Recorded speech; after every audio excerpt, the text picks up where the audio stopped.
Aujourd'hui, pour la 287e fois, je me suis levé à 7h. Bon, 8h en fait. Putain. J'ai pris le tram, 7 clopes, 4 cafés et demi, assisté à 3 réunions pour dire qu'on a fait une réunion, puis j'ai repris le tram.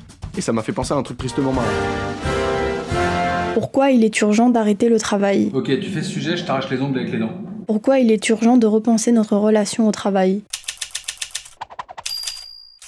Travailler plus pour produire plus de trucs, pour pouvoir acheter de plus en plus de trucs, qu'on jette de plus en plus parce qu'on en a de plus en plus pas besoin. Ça, c'est notre système de production actuel, ce qu'Aristote appelait la crématistique. En gros, on s'en fout de ce qui a vraiment du sens de s'acharner au boulot, tant que ce qu'on fait, ça produit encore plus de richesse pour ceux qui en ont déjà. Du coup, on n'a jamais passé autant de temps au travail, on s'est mis en concurrence avec le progrès technologique qui était censé nous soulager. Putain mec, t'as vu ChatGPT, c'est un truc de fou.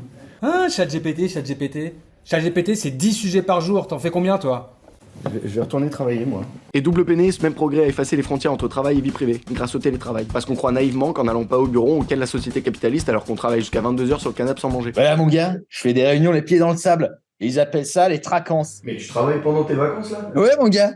Et je nique le patronat, hein. Je fais des réunions à la réunion. Alors se faire marteler la tronche de débats autour des retraites, de la semaine de 4 jours, du télétravail, d'accord, mais souvent, dans ces débats, on passe à côté du vrai sujet, le travail en lui-même, sa valeur et la place qu'on lui donne. En tout cas, c'est ce qu'a pu m'expliquer Céline Marty, philosophe du travail. Le problème qu'on a quand on parle du travail aujourd'hui, c'est qu'on en a fait un enjeu moral. On ne conçoit jamais de limites et de fin au travail. Il en faudra toujours plus. Et ça, ce productivisme, il est très ancré dans notre mentalité. Il nous est inculqué dès l'école. Alors qu'on voit bien, une fois qu'on a satisfait nos besoins de base, on n'a pas besoin de toujours plus. Ce n'est plus possible aujourd'hui, en plus, dans un contexte de crise écologique, de gaspiller des ressources, tout ça pour accroître du capital. Bah c'est bien beau, mais je plus de thunes moi maintenant. Pourquoi les gens participent quand même à un système qu'ils trouvent absurde?